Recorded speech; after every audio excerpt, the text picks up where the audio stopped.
بسم الله الرحمن الرحيم. الحمد لله رب العالمين، والصلاة والسلام على سيد الأنبياء والمرسلين محمد وعلى آله وأصحابه أجمعين. أما بعد، فأعوذ بالله من الشيطان الرجيم. بسم الله الرحمن الرحيم.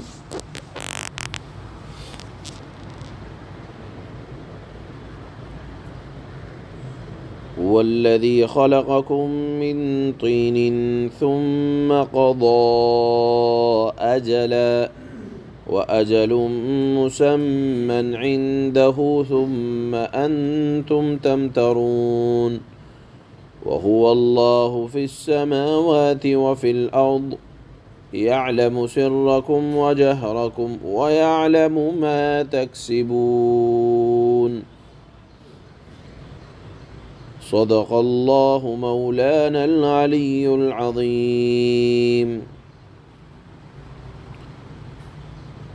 سورہ انعام کی پہلی آیت میں اللہ تعالیٰ نے تمام جہان، تمام دنیا کی پیدائش کا ذکر فرمایا تھا. اب یہ دنیا اور جہان بنا کس کے لیے ہے؟ حدیث میں اس کا ذکر ہے کہ اللہ تعالیٰ نے دنیا جہاں تمہارے لیے پیدا کیا، وَإِنَّكُمْ خُلِقْتُمْ لِلْآخِرَةِ، اور تم کو آخرت کے لیے پیدا کیا گیا. معلوم یہ ہوا کہ دنیا جہاں کی پیدائش اللہ تعالیٰ نے انسان کے لیے کی ہے.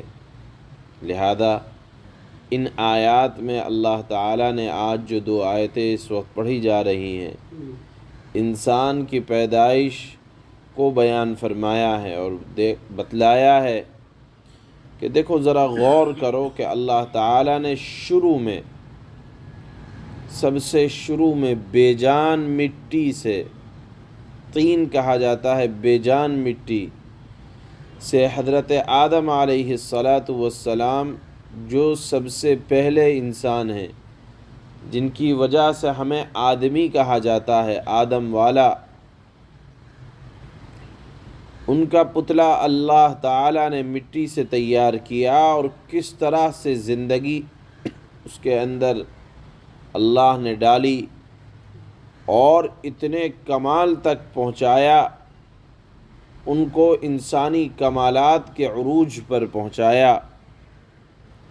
کیسے اللہ تعالیٰ نے بہترین ہاتھ، پیر، آنکھ، ناک، سوچنے سمجھنے کی صلاحیت، محسوس کرنے کے لیے اللہ تعالیٰ نے دل عطا فرمایا اور پھر ان کو نبی بنایا. یہ انسانی معراج ہے کہ اللہ تعالیٰ نے مٹی کو کیسے عزت عطا فرمائی اور ایک بہترین انسان اللہ تعالیٰ نے ارشاد فرمایا. تو یہ اللہ کی کمال قدرت پر دلیل ہے.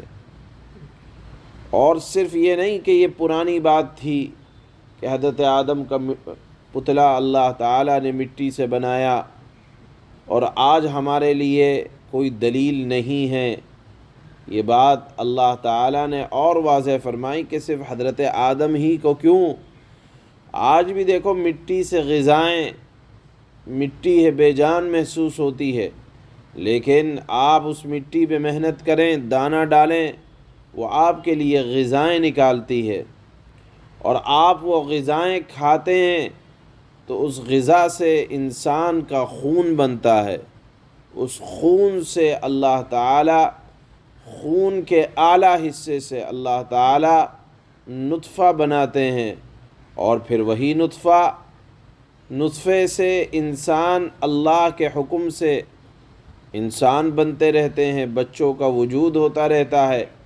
بہرحال اللہ تعالیٰ نے یہ بات ثابت کی ہے کہ مٹی سے اللہ تعالیٰ نے انسان کو کس طرح سے اشرف المخلوقات بنایا اور عدم سے وجود میں لائے.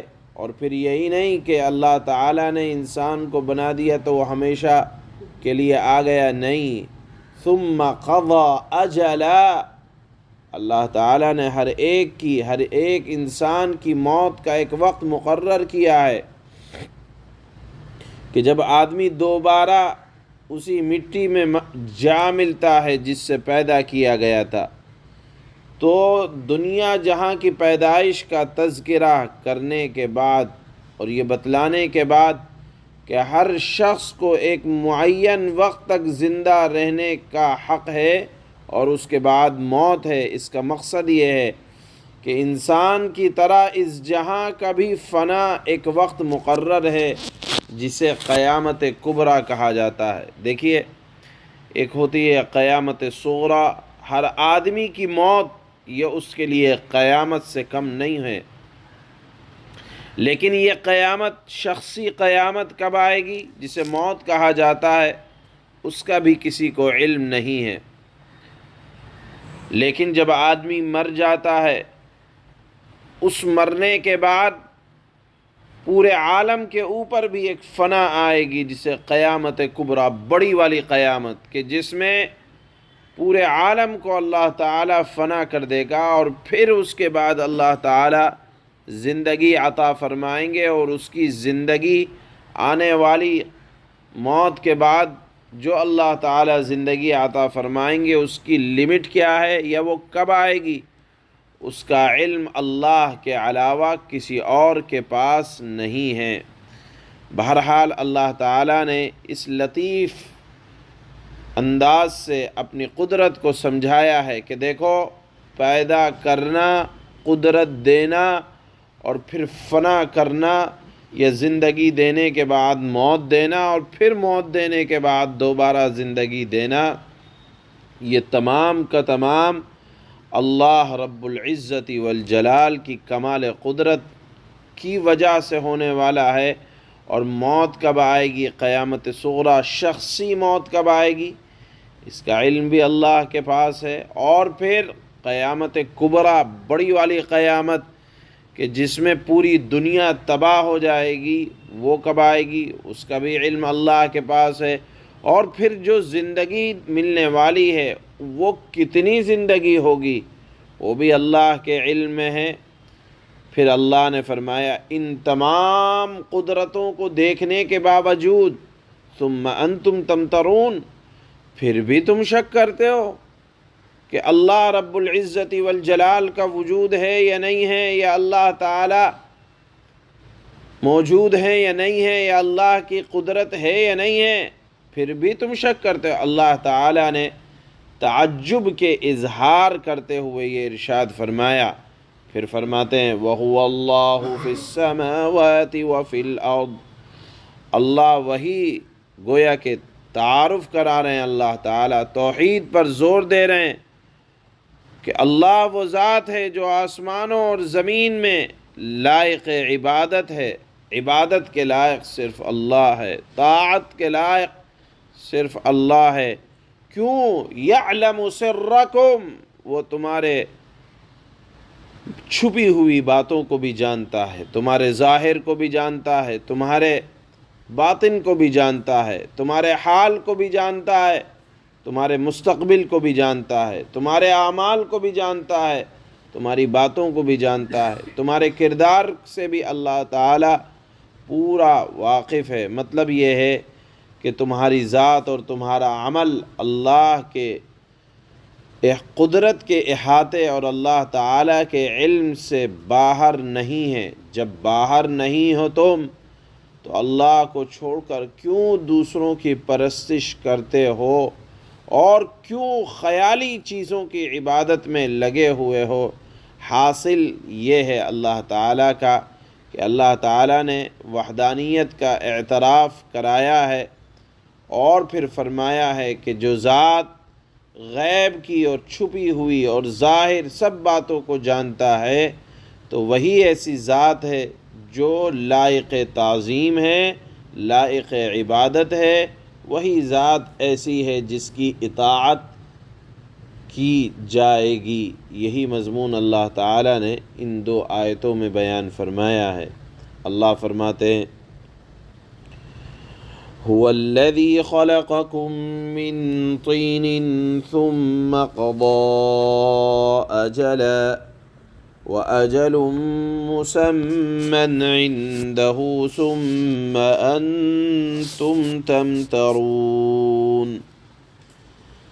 اللہ تعالیٰ وہ ذات ہے جس نے تم کو گیلی مٹی سے پیدا کیا، پھر تمہاری زندگی کی ایک میعاد، ایک وقت متعین کر دیا، تمہاری زندگی کا ایک میعاد مقرر کر دی، اور دوبارہ زندہ ہونے کی ایک متعین میعاد اللہ ہی کے پاس ہے۔ ظاہر سی بات ہے، جب دنیا میں کوئی آیا، کسی کو اپنی موت کا علم نہیں ہے لیکن آئے گا، لیکن جب آدمی مر جاتا ہے تو کہتے ہیں کہ فلانا اتنی عمر میں مرا۔